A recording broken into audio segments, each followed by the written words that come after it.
নমস্কার বন্ধুরা, আমার ছোট্ট ইউটিউব চ্যানেল ক্যাসিওপিয়া@SMS-এ আপনাদের সকলকে স্বাগত জানাই। আজকে আবার একটি ইন্টারেস্টিং গ্রামাটিক্যাল টপিক আপনাদের সামনে আলোচনা করতে এলাম, যেটা আমাদের স্কুলের বিভিন্ন পরীক্ষাতে, রাজ্য এবং কেন্দ্রের যে সমস্ত চাকরির পরীক্ষাগুলো হয় সেখানেও আমাদের এই ধরনের প্রচুর প্রশ্ন আসে।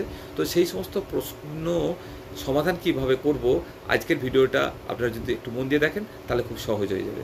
তো কথা না বাড়িয়ে আসা যাক আলোচনায়। আমি একটি উদাহরণ দিচ্ছি। প্রথম উদাহরণ হচ্ছে, আপনার স্ক্রিনে দেখতে পাচ্ছেন, the poet could not but be গে।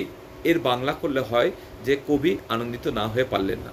এই সেন্টেন্সটা থাকবে, ব্র্যাকেটে নির্দেশ থাকবে omit but and rewrite the sentence, অথবা থাকবে use help and rewrite the sentence, অর্থাৎ বাটটাকে তুলে দিয়ে বাক্যটা নতুন করে লেখো, অথবা হেল্পটাকে ব্যবহার করে বাক্যটাকে নতুন করে লিখতে হবে, এরকম একটা নির্দেশ থাকবে।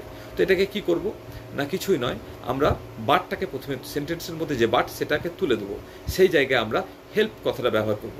বাটের পরে সবসময় একটা প্রেজেন্টের ভার্ব থাকে সেন্টেন্সে, সেই প্রেজেন্টের ভার্বটার সাথে আমরা আইএনজি যোগ করে হেল্পের পাশে বসাবো, এবং ওই প্রেজেন্টের ভার্বের পর সেন্টেন্সটাতে যা যা শব্দ থাকবে সেই শব্দগুলো যেমন আছে তেমনই লিখে দেবো, এবং বাক্যটা শেষে ফুল স্টপ দেবো। তাহলে কিন্তু নির্দেশ অনুসারে পরিবর্তন হয়ে গেল। অর্থাৎ সেন্টেন্সটা ছিল স্ক্রিনে দেখুন, the poet could not but be gay, কবি না আনন্দিত হয়ে পারলেন না।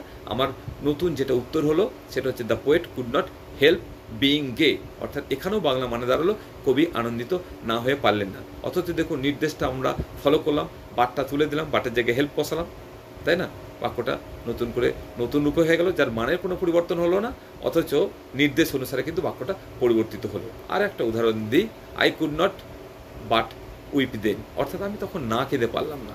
এই সেন্টেন্সটার ক্ষেত্রেও একই যদি নির্দেশ ফলো করতে হয়, বাটটাকে তুলে দিয়ে হেল্প ব্যবহার করতে হয়, বাটটাকে তুলে বাক্যটাকে যদি নতুন করে লিখতে হয়, অথবা বাক্যটাতে হেল্প ব্যবহার করে নতুন করে লিখতে হয়, তাহলেও হবে কি আই কুড নট বাট, ওই বাটটা তুলে দিয়ে ওখানে আমরা বসাবো হেল্প, আর উইপটার জায়গায় করবো উইপিং, তারপর দেন যেমন আছে বসিয়ে দেবো। তাহলে বাক্যটা কী হবে, I could not but weep then, তার জায়গায় হবে I could not help weeping then, মানে কিন্তু একই রইল, আমি না কেঁদে পারলাম না। এইভাবে যত উদাহরণ আসুক না কেন, বাটটা তুলে দিয়ে ওখানে হেল্প ব্যবহার করবেন, বাটের পরে যে ভাবটা থাকে প্রেজেন্টের ভাব, তার সাথে আইএনজি যোগ করবেন, আইএনজি যোগ করার পর তারপরের যা শব্দগুলো আছে সেগুলো যেমন আছে সেভাবে লিখে দিন, তাহলেই কিন্তু বাক্যটা নির্দেশ অনুসারে পরিবর্তন হয়ে গেল।